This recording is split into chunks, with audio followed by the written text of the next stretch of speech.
Good evening. Welcome to a special Board of Education meeting of Regional School District 19, and this is Thursday, April 16th. Thank you. Good evening, everybody. Mindy, could you do a roll call? Mindy? Yeah, for the roll call, Herb Errico. Herb is here. Kimberly Christensen. Here. Nancy Sylander. Here. Sarah Smith. Here. Tony Pacheco.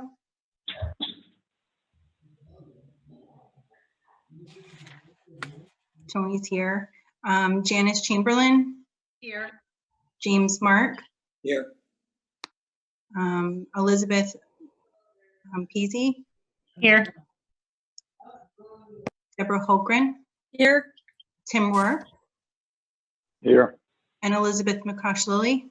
Here. Also. Are there any members of the public that have sent in anything in, Jill, at this point? Anybody send any emails or anything, or do Not Jeff at this point. have anything to say? Nothing at this point? No. Okay. All right. Then we have a discussion item that's on for tonight regarding grading. So Jill, take it away. So we've received guidance from the Connecticut State Department of Ed that's very confusing to a lot of people throughout the state about what approach we're going to take to grading. So Lou and I and our administrative team and a parent advisory, we've had a lot of conversations, and we've come up with what we see as three options. So I think we wanted to present to you and tell you where we stand with our thoughts about this. So I'm going to turn it over to Lou, please. So the first option is what's recommended by the State Department of Ed. The recommendation is what's problematic. Schools do not have to go with this. That is to go with a pass-fail option. They're also putting in a provision for a pass with distinction, and they would leave it up to districts to define what that is, set that criteria. We would not go with a pass-fail. We would go with a pass incomplete. We don't feel like, given our limitations right now, that a student should just fail. We feel like we could continue through the summer if it's distance learning to help them finish and receive that credit. So that's the first option. The second one is to continue with our grading scale, which is A through D plus an I for incomplete. That would have to come with a whole bunch of, I would say, guidelines for teachers because it's so different. They know what an A is and what a B is in regular school, but there would have to be some adjustments made. One condition would be that we'd have to be very, very mindful that students aren't harmed, their grades aren't harmed at this point during the year. But what does that look like and what other restrictions we would have to be ironed out. But it does let students maintain their grade or keep a grade. And the third option is a hybrid. It's you can take your pass incomplete or you can take your grade. We would have to put a set date where students would have to make a decision, and they would be able to make that decision per course. So, for example, in all courses, they would want their grades, but in one, if they wanted to get a P instead of a letter grade, they would have to make that known. How that would happen, we haven't worked out yet. So those are the three options. Districts are coming in already. The ones that I have heard of are going with that third hybrid. But there are still a lot out there that are pondering what should we do like we are, and just collecting input. But this is a policy, a grading scale, so we wanted to make sure that you were aware at least of the options that we're considering.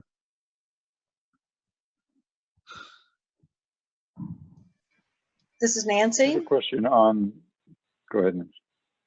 So how does this affect the GPA, or how does this affect, I mean, how is this gonna, are we just gonna ignore this semester entirely anyway, or? Well, if we go with the grade option, we would continue with the GPA. The others, it wouldn't, this semester would not have an effect. But if you're going to go with grades, it just makes sense that you keep the GPA in there. I should say that we don't have confidence that these grades are, if challenged, are something that we can defend. This is a very different learning environment. So, but, I think with the pass-fail option, it's this semester just doesn't factor into the grade point average. Nancy, also the guidance we got from the State Department of Ed, they've talked to higher ed in Connecticut, and they have agreed to basically not to look at this one semester of grades based on a pass-fail during this pandemic. The question was asked, what about schools out of state? And they said we can't really speak to all the schools out of state, but so many states are dealing with the same issue. We have a hard time imagining people aren't going to look at that and say, this is a world no one's ever lived in before. It should also be noted that ECE, Eastern, and MCC courses are continuing with grades. They want grades for their classes. Was ECE given a choice though? ECE, yes, you can do the pass-fail, or you can take your grade. Right. But in reality, the kids who are in those classes, I'd be shocked if too many of them took the P and not the grade. Right. And I think that will happen in that option 3 when you have the choice. I think most kids are going to go for their grade. So when you say do no harm, does that mean whatever the kids start at distance learning with? Like say they had a B, that we don't want them to drop below that B, but they have the opportunity to improve it? So that's language that we have drafted. There's dangers to that, given that we have, we'll have done this for a couple months. So the question is, so can I just sit on my B and not do anything, right? So that's a slippery slope. So, we've tried to draft language to that regard, saying that we'll look at each on an individual basis. But at the same time, we can't provide the level of support that kids are used to. So it makes sense that you can't be harmed because of this. So that's the tricky part of doing grades. There's really a lot to handle. So looking at it from a teacher's perspective, all of the weights that they put into their assessments are going to have to be changed. And to what? And how do we know that? So yes, that's the language that we believe is the right thing. But, we would have to look at the effort that a kid is putting in. And, we would have to make decisions on a case-by-case basis. But if you're dealing with dozens, being consistent is going to be a challenge. It also makes me think about finals, like kind of how we're going to end up doing final assessments, whether we're still at home or if we're at school, and how much that would weight into their grade comparatively to if we were in a normal circumstance, and if that would be shifted at all. Yeah, we would not do an exam schedule like we would have. We would have culminating assessments, but it would have to be changed. Okay.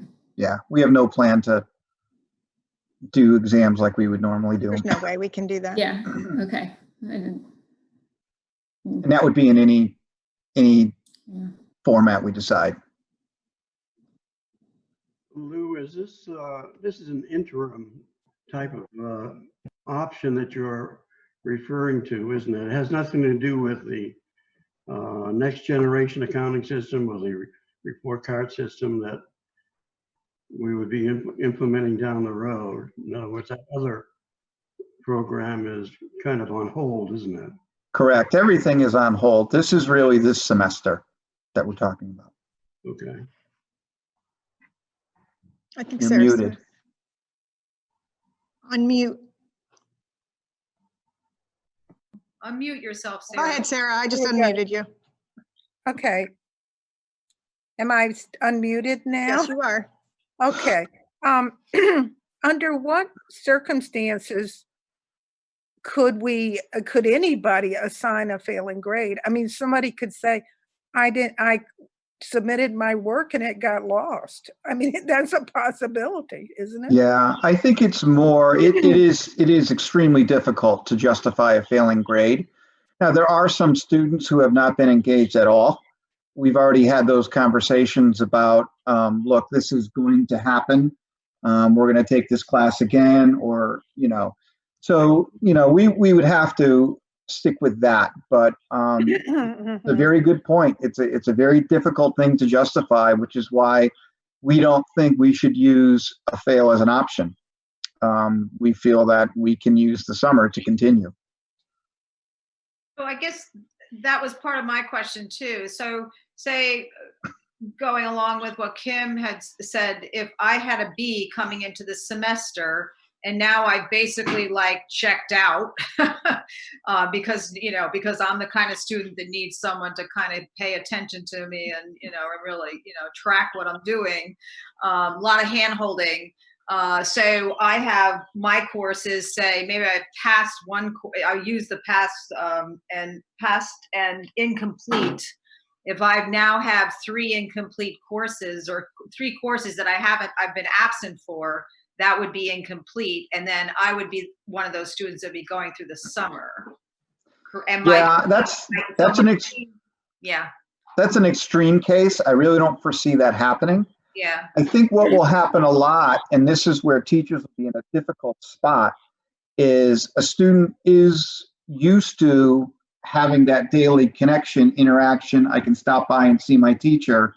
Don't have that, so their grade may fall, but it's not because they're not trying. They're in a new learning environment. That's what's scary to me. So now the teacher's got to say, well, the grade isn't showing it, but you are trying. It's I'm just putting myself in their shoes. That's tough. Yeah. I also think we have to keep in mind special education. And I'm not talking about the self-contained classroom, which is easier, but I'm talking about the kids who receive special education in the regular ed, through a regular ed program. We are not providing that level of service that those kids got. We just can't in this environment. So, is it fair that those kids' grades get hurt in this scenario too? We have all different situations of kids at home, as you would imagine. Yeah, I would say too, just for like context or reference point, one of my freshman son is in he's a 504 plan kid, has academic support. I would say that this has been really hard for him. I mean, he's sitting down and trying to do his work, but the entire process of turning things in and things like that, that's kind of where he's getting hung up. And we've been really fortunate that, teachers have called and kind of looking for him and see what's going on. But I can see too where kids might not have the parental support also saying, you need to do this and you need to do that, where grades could be impacted, and not necessarily because they're not doing the work, but it's not going to be as obvious as if the kids are in school and the teachers seeing them. But yeah, so I have one in the special track, and then my senior is completely independent doing all his work. So it's been interesting just seeing the difference between just 2 students in my own household. Mm-hmm. It is an interesting phenomenon, and it's more interesting that it's under one roof. So if you go with the option in this case, so the student who's independent gets to keep their grade, and the student who isn't would probably have to fall to the pass incomplete. I don't see that as a fair system. I have concerns about the, and maybe it's unwarranted, but in a view back on performance, right? Either from continuing education or college or whatever it might be, to look back and see some students, you know, comparing students for admission purposes or whatever, where you get a student with a grade that otherwise looks fine, and there's sort of an asterisk on this pass. They may represent the same performance, right? But it sort of throws a, I don't know, a bit of a shadow on maybe on that transcript or something. And wherein is if they all got passes and there wasn't sort of a here and there, that might be more fair. I know there's backsides to that too, but I'm trying to get my head around the halfway system. I'm not sure I'm feeling really good about that right now. I could be We convinced. agree with you on that one, Tim, that if you're going to do both, then anyone with a P is going to look at, from the same school is going to be looked on at differently Right. than a student with a grade. How do they not on some level, right? Whatever we do, we would make note of that on the transcript. So if we chose that option, we would have to put down that students have the option to get a pass or get a letter grade. And if we just went with the pass, then we would indicate that as well. So they would know that the kid did not have the option, like that's what it was. You still may run into that dynamic nationally in admissions. If our kid has a P and another kid has a letter grade from another school, we don't know. You know, my answer to that is I think we're in the here and now, you know. I just don't think college admissions are going to look at this semester, because an A this semester cannot be compared. The A in Calc right now cannot be compared to last year's A in Calc. So I think a lot of people are spending a lot of time figuring out what colleges are going to look at. And I think no matter what system we come up with, the letter grades are not representing what our kids would normally get, because the content is different, right? There's just no way we're covering the same curriculum or the same content. So I think we have to choose what we think is fair for our kids, but there's a lot of thinking about what college admissions is going to do, and I don't think we can figure that out. It's just not the same. There's no way an A this semester should be the equivalent of an A any other semester when they've been sitting in classes. My one thought on, because if we're going to say the GPA doesn't change, then I think we need to keep it a letter grade, because that's what will motivate the student to keep working through the semester, because the letter grade would be on the transcript. Right. So if the GPA is going to freeze in January and the kid already knows what that is, then the only thing to motivate them will be that grade going, or the pass fail. But you know, how much work, it's a game of how much work you have to do to get that pass, right? I just want to comment, because I've got a freshman at home as well. If he thinks he can slip by with a pass, I'm busting his chops to make him do. I mean, he's capable of doing a lot more than he's being asked to do in this situation. So I think we need to think a little more about the individual kids involved in the situation, and not do anything premature on a whole scale basis, because I need to be able to tell this kid I want A's because I know him so well. I know if I don't keep that pressure on, and because he's so smart, and he'll just say to me this semester, he'll just say what you all said and do the minimum and go out on the trampoline. Now, mind you, he's being very, very interesting in this whole environment and doing lots of things he wouldn't have otherwise do. I mean, we're going to have crawdads for dinner some night because he's out on the river with his little traps. But the schoolwork is important, and I don't want him to have any early notice that he could get away with anything. Yeah. Engagement is the biggest issue for us. Right. Not just academic, but social emotional. Keeping them engaged is very, very difficult. And, you know, you're balanced between kids shouldn't suffer and you better do your work. So, you know, I don't know. I mean, and to me, what I keep going back to is going with something that's manageable for teachers and not putting them in a tough spot, because, you know, a letter grade is a letter grade. And it is very difficult to determine right now.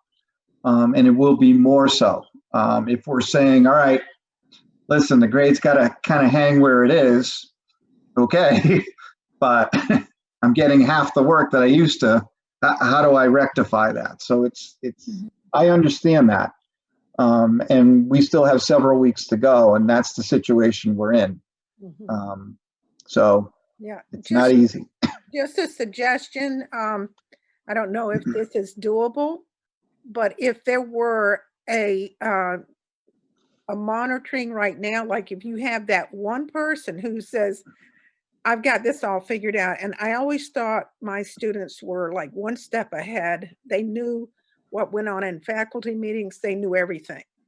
And, just something that is put out there to teachers, that we are going to go by this standard for people that need to return in the summer or whatever, for passing or whatever. If you had some kind of little guideline and, like if I had a kid that I knew was probably in serious trouble and, had a chance of failing for me, I mean, everybody almost knew me by my first name in their household. I mean, it was like, you need to make sure that there's constant monitoring and contact. So if there was something universal you could do.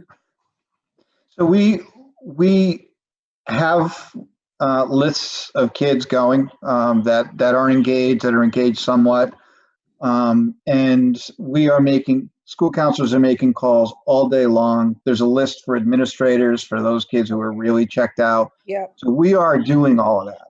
Thank It's you. just there's more wiggle room in a pass situation than when you have to differentiate between an A, a B, and a C. That's the point I want to make. No matter what.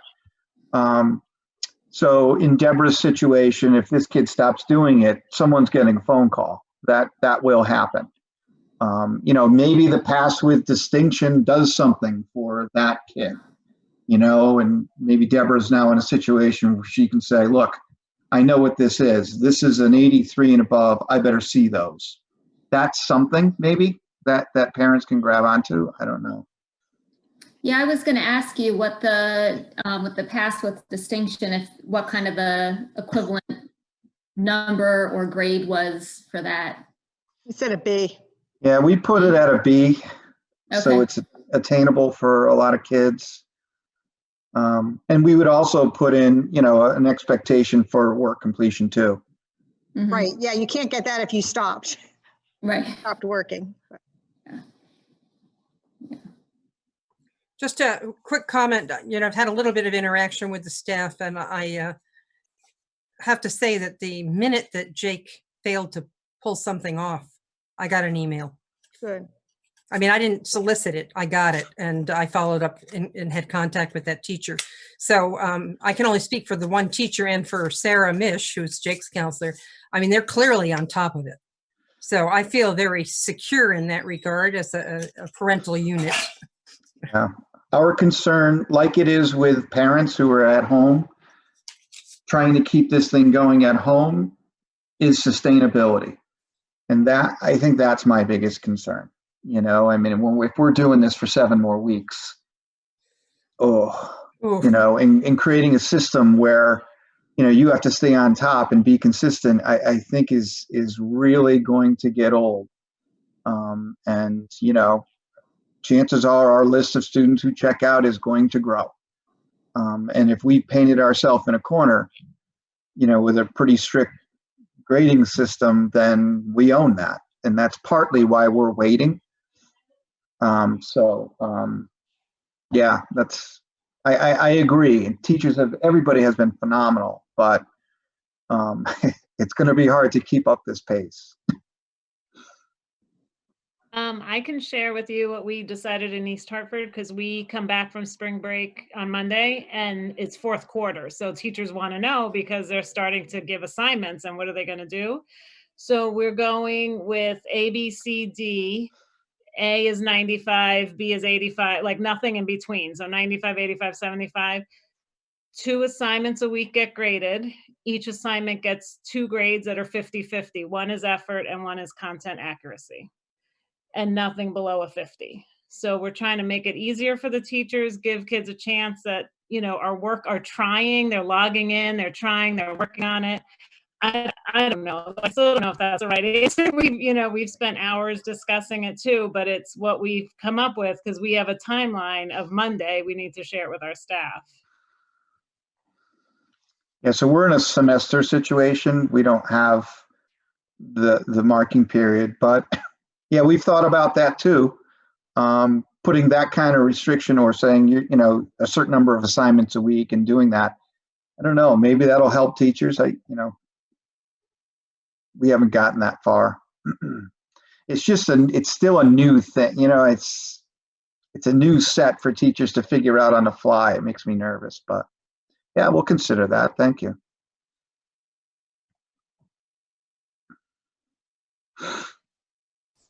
So when would you want to tell the kids what you're going to be doing?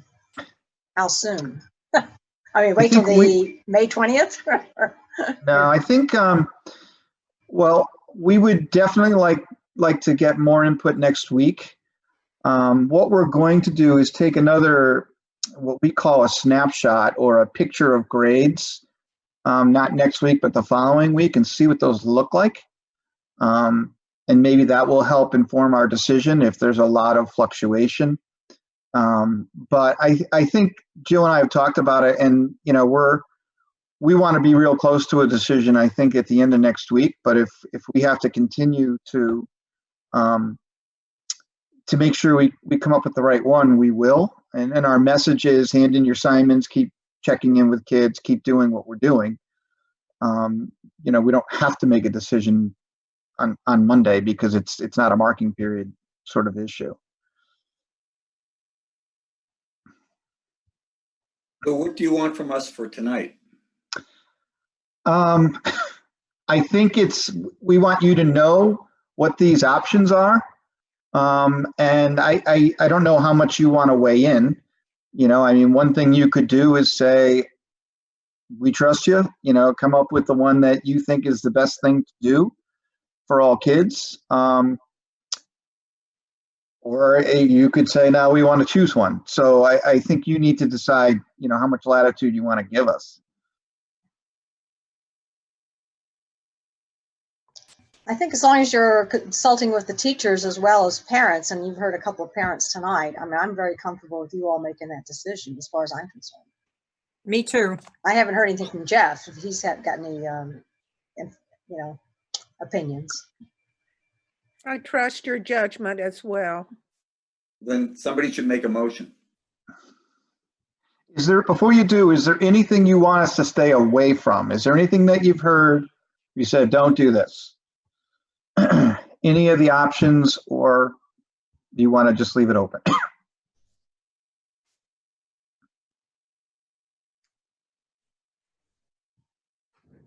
Not hearing objections, Lou, so it could be left open. Okay. Well, I guess from the perspective of the timing, yeah, sorry, we're late on the mute buttons. Yeah.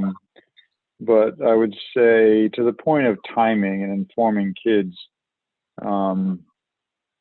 teachers, I think we owe some direction to, from the perspective of knowing what they're working towards. Now, notifying the teachers without notifying the students is kind of, it's not likely to happen that way. So, Right.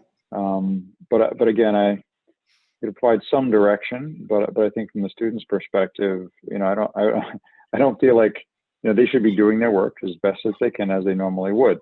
So I feel sort of more compelled to provide the feedback to teachers, certainly, and less inclined on the student side, just personally. But I will say, now that my mic's open here, that I also, trust your judgment. I think you are in much closer contact with the teachers and understanding what they're seeing and feeling and doing.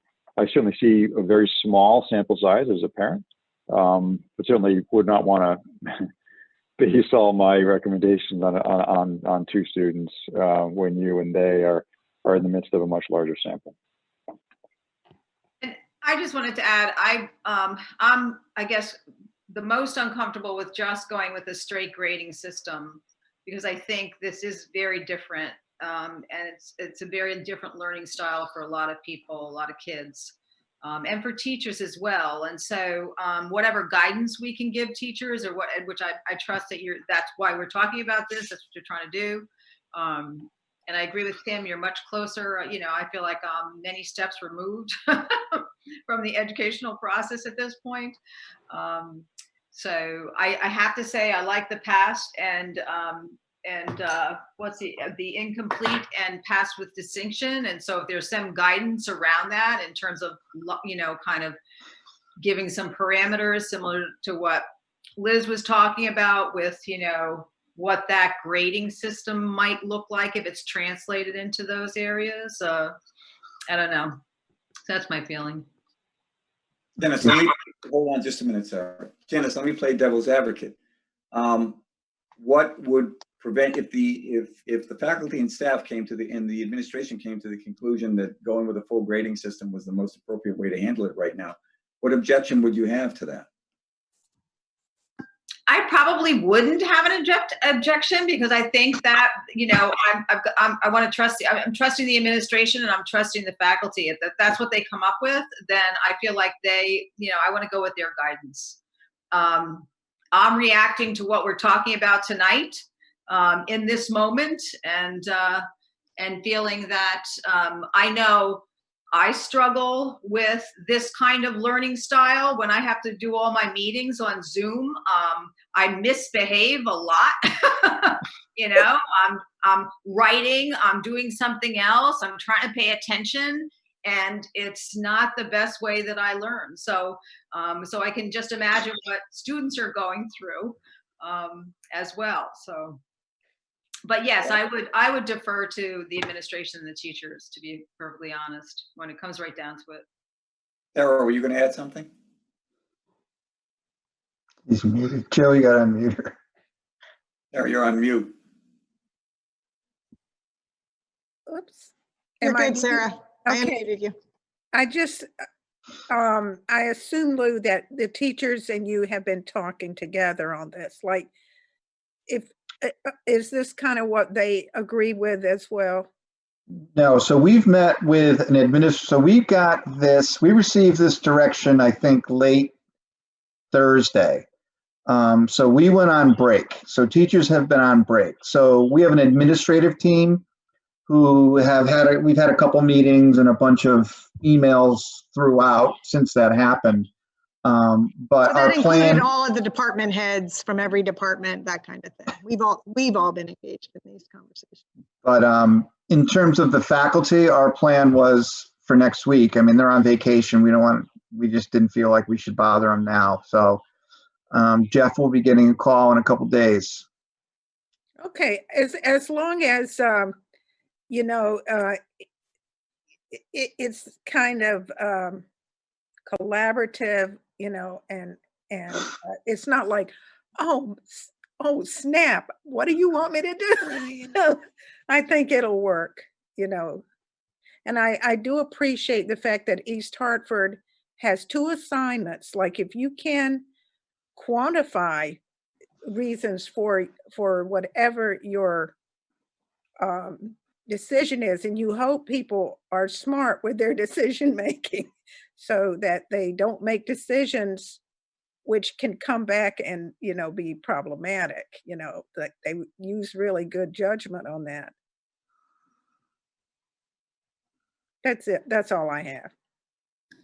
I lost internet, so Yes, sorry, we put you back I in. missed a minute or two, but I think the conversation was going towards admin making the decision on the grades. I feel comfortable with that. I do believe that the goal is what's best for the students in the long run. And it feels like, just right from what Lou was saying, was that if we have individual situations, that those will be looked at individually. And I kind of think that's super important right now, because this isn't a normal time for a lot of our kids. And I'm just concerned about the kids that don't have their regular supports, not special ed, but, you know, just some of the stuff that's going on. Parents are working from home, they're taking care of younger siblings, those kind of things that might actually be limiting their accessibility to completing their schoolwork. So, And yeah, I'm not sure about colleges. I think that's just going to be a wild card. So I think we have to just focus on what's best for our kids for now. But I do think some of the kids in AP classes and ECE classes, they're probably the ones thinking about this, you know, and worried about what's going to happen with ECE classes. I know I believe the AP test is going to be taken at home this year. I know Jeff has sent out communications on that, but I think maybe for those kids, the sooner they kind of know what's going on, that might help those kids, you know, because they're probably really thinking about, oh, is this going to be a pass fail or a grade or what? Yeah. So do you know, with the ECE, is UConn doing a pass fail? Like, so if they take a grade here at EO, how would that translate to UConn, or is it the same grade? So ECE has said you can do the pass fail or grade option. Okay. So the kid can choose. Okay, and that would be on the transcript for EO Smith and wherever their ECE would be? Yes. So Eastern, MCC, and UConn? Yep. Okay. So really we're dealing by and large in the situation with concurrent enrollment classes, the junior class. Mm-hmm. You know, seniors at this point kind of have their thing. There are two classes, chemistry and US history, that sophomores could be impacted, but it's largely juniors. Yeah.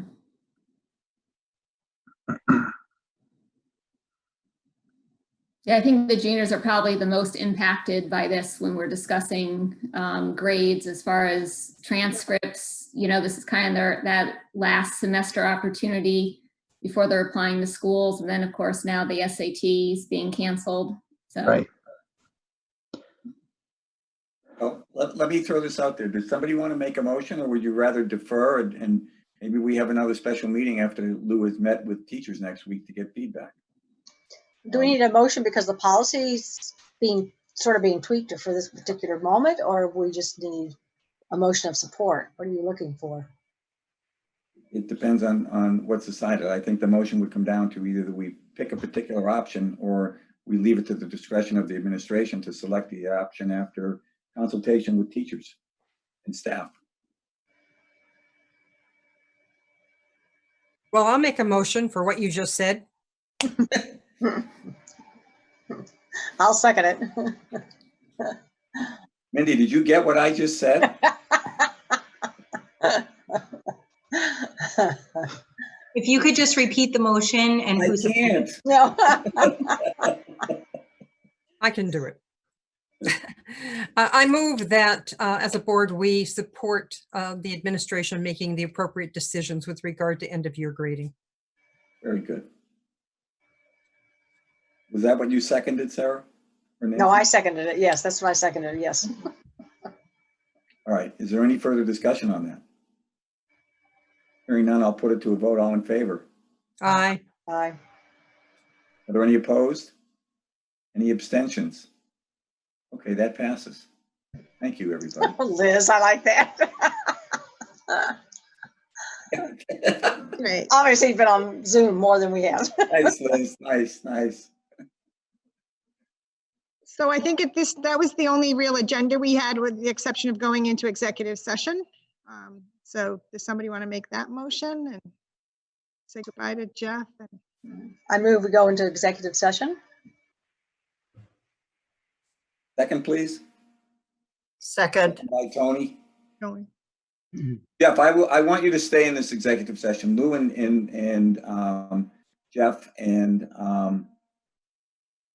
Jill, stay in executive session, please. Oh, you want everyone to stay then? I do. Yeah, because Okay. there's some things to talk about that will involve the Okay. election committee, and I think that having Lou and Jeff involved is appropriate for this one. Okay. So I am gonna, give me a minute so that I can cut the live stream, please. And Can you just tell me who seconded the motion for executive session? Tony. Thank you. Tony, you're muted right now. The reason for going into executive session. It's to discuss the superintendent search.